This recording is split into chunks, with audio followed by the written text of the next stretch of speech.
অসম চৰকাৰৰ যি অভিলাষী আঁচনি আজি তিনিমুখী অৰুণোদয় আঁচনি আৰু খন্তেক সময়ৰ পিছতে মাননীয় জনপ্ৰিয় অসম চৰকাৰৰ যি জনপ্ৰিয় মুখ্যমন্ত্ৰীগৰাকী আৰু খন্তেক সময়ৰ পিছতে উদ্বোধন কৰিব। এয়া হৈছে হাজোৰ পৰিৱেশ। হাজোৰ পৰিৱেশ দেখুৱাইছো। হাজোৰ যি সহকাৰী কাৰ্যবাহী অভিযন্তাৰ মুখ্য কাৰ্যালয় আৰু মুখ্য কাৰ্যালয়ত আৰু খন্তেক সময়ৰ পিছতে আনুষ্ঠানিকভাৱে যি অৰুণোদয় আঁচনি বিধায়িকাৰ উপস্থিতিত হাজোৰ বিধায়িকা সুমন শইকীয়াৰ উপস্থিতিত আৰু খন্তেক সময়ৰ পিছতে আজি আনুষ্ঠানিকভাৱে অনুষ্ঠিত কৰা হ'ব।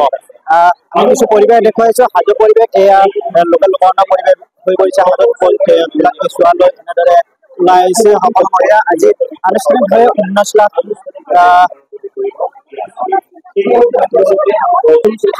যিহেতুকে আজি নতুনকৈ অৰুণোদয় যি হিতাধিকাৰীসকলে নতুনকৈ অন্তৰ্ভুক্ত কৰিব 19,93,167 গৰাকী মহিলাক আজি এনেদৰে অন্তৰ্ভুক্ত কৰিব নতুনকৈ। আমি কথা পাতিবলৈ যত্ন কৰিম। যিহেতুকে বিধায়িকাগৰাকীৰ উপস্থিতিত আজি আনুষ্ঠানিকভাৱে খন্তেক সময়ৰ পিছতে আজি অৰুণোদয় আঁচনি অভিলাষী আঁচনি হাজোত ভাল লাগিছে। আচলতে প্ৰথমতে মই মাননীয় মুখ্যমন্ত্ৰী মহোদয়ক ধন্যবাদ দিওঁ। তেওঁ অসমৰ নাৰী শক্তি সবলীকৰণৰ বাবে অৰুণোদয় আঁচনি আৰম্ভ কৰিছে আৰু এতিয়া নতুন হিতাধিকাৰীসকলে পুনৰ অৰুণোদয় পাব। সেইকাৰণে তেওঁক বহুত বহুত ধন্যবাদ দিওঁ। ধন্যবাদ জনাইছো। আমি বিধায়িকাগৰাকী আছে, বিধায়িকাগৰাকী আমি লগ পাইছো। আমি তেখেতৰ পৰা আমি পোনপটীয়া হৈ কিছু মন্তব্য চেষ্টা কৰিম। হাজোত এনেদৰে লোককৰণৰ পৰিৱেশ মহিলাসকল ওলাই আহিছে কেঁচুৱালৈ। চব অকল হাজো সমষ্টিতে নহয়, হাজো শুৱালকুছি সমষ্টিতে নহয়, সমগ্ৰ অসমতে আজি মানে বিৰোধী বাট নোপোৱা অৱস্থা। অসমৰ মুখ্যমন্ত্ৰী ডক্টৰ হিমন্ত বিশ্ব শৰ্মাই 2020-21 চনত অৰুণোদয় লঞ্চ কৰাৰ লগে লগে আপুনি দেখিছে যে মানে মহিলাসকলৰ প্ৰতি তেখেতৰ যি অপাৰ শ্ৰদ্ধা, ভালপোৱা, মৰম, তেখেতৰ মহিলাসকলৰ প্ৰতি যিটো চিন্তা, সেইটো মানে অসমৰ মহিলাই বুজি উঠিছে। আৰু এয়া মহিলা মানে এনেকে ওলাই আহিছে, মাতিব লগা কাপোৰকে হোৱা নাই। আৰু অৰুণোদয় আঁচনিয়ে যেনেকে স্বাৱলম্বী কৰিবলৈ গৈ আছে মহিলাসকলক, যেনেকে আমাৰ কৰি আহিছে ইতিমধ্যে যদি নিজৰ ভৰিৰ ওপৰত থিয় হ'বৰ কাৰণে অৰুণোদয় সঁচাকে আমাৰ মহিলাসকলৰ কাৰণে এটা বৰ্মস্বৰূপ, অস্ত্ৰস্বৰূপ। মহিলাৰ আজি মানে ভাল লাগিছে, কাৰণ মহিলাসকলে নিজৰ অধিকাৰটো সাব্যস্ত কৰিব পাৰিছে। তেওঁলোকে বুজি উঠিছে যে আগৰ শাৰী, আঁঠুৱা, সূতাৰ দিন নাই। এতিয়া তেওঁলোকে নিজৰ একাউণ্টত পইচা সোমাই যাব। ইয়াতকে আগত হাত পাতিব লাগিছিল লিডাৰসকলৰ ওচৰত। এতিয়া মুখ্যমন্ত্ৰী মহোদয় ডক্টৰ হিমন্ত বিশ্ব শৰ্মাই তেওঁলোকৰ একাউণ্টত 1250 টকা ডাইৰেক্ট 10 তাৰিখে সোমাই যায়। গতিকে এটা মানে আনন্দৰ বন্যা। তেওঁলোকে নিজে গম উঠিছে যে এতিয়া আমাৰ দিন, এতিয়া মহিলাৰ দিন, মহিলাই কিবা কৰাৰ দিন। মহিলাৰ লগত চৰকাৰ আছে, মহিলাৰ লগত ডক্টৰ হিমন্ত বিশ্ব শৰ্মা মুখ্যমন্ত্ৰী আছে।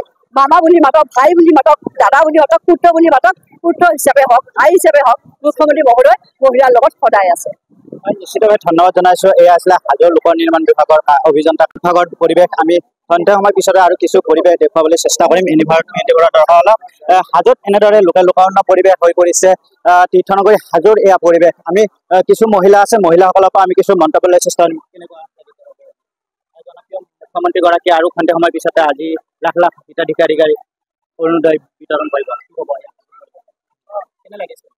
ভাল লাগিছে, কিন্তু আমাৰ পইচাটো কিয় নোসোমায়? এবাৰ 1 টকা সোমায়ও পইচা নোসোমায়। কি কাৰণ? ভাল লাগিছে। সকলো নিবনুৱাই অৰুণোদয় আঁচনিটো পালে ভৱিষ্যতলৈকে বিজেপি চৰকাৰ জয় হ'ব বুলি আমি আশা কৰোঁ। ভালে লাগিছে ধৰক। নিশ্চিতভাৱে ক'ব লাগিব, এনেদৰে লাখ লাখ মহিলাৰ যেন মুখত হাঁহি বিৰিঙিছে। আৰু খন্তেক সময়ৰ পিছতে আনুষ্ঠানিকভাৱে জনপ্ৰিয় মুখ্যমন্ত্ৰীগৰাকীয়ে আনুষ্ঠানিকভাৱে যি অৰুণোদয় 3.0 এই অৰুণোদয় আঁচনিখন, অভিলাষী আঁচনিখন খন্তেক সময়ৰ পিছতে আজি হাজোতো বিধায়িকাৰ উপস্থিত এনেদৰে লোককৰণৰ পৰিৱেশ হৈ পৰিছে। জুবিন গাৰ্গৰ গীতসমূহৰ ওপৰত আধাৰিত গানে কি আনে নামৰ এটা সুন্দৰ অনুষ্ঠান আপোনালোকৰ ওচৰলৈ আহি আছে অতি শীঘ্ৰে। অহা 15 আগষ্টৰ পৰা ধেমাজিৰ পৰা প্ৰথম অডিশ্যন আৰম্ভ হ'ব। আৰু সেই অডিশ্যনৰ যোগেদি বিভিন্ন কণ্ঠশিল্পীসকলে, যিসকলে এই অনুষ্ঠানত যোগদান কৰিব বিচাৰে, তেওঁলোকে এই অডিশ্যনৰ যোগেদি আগবাঢ়ি আহক। আৰু জুবিন গাৰ্গৰ বহুত ভাল লগা গান আমি সদায় শুনি আহোঁ।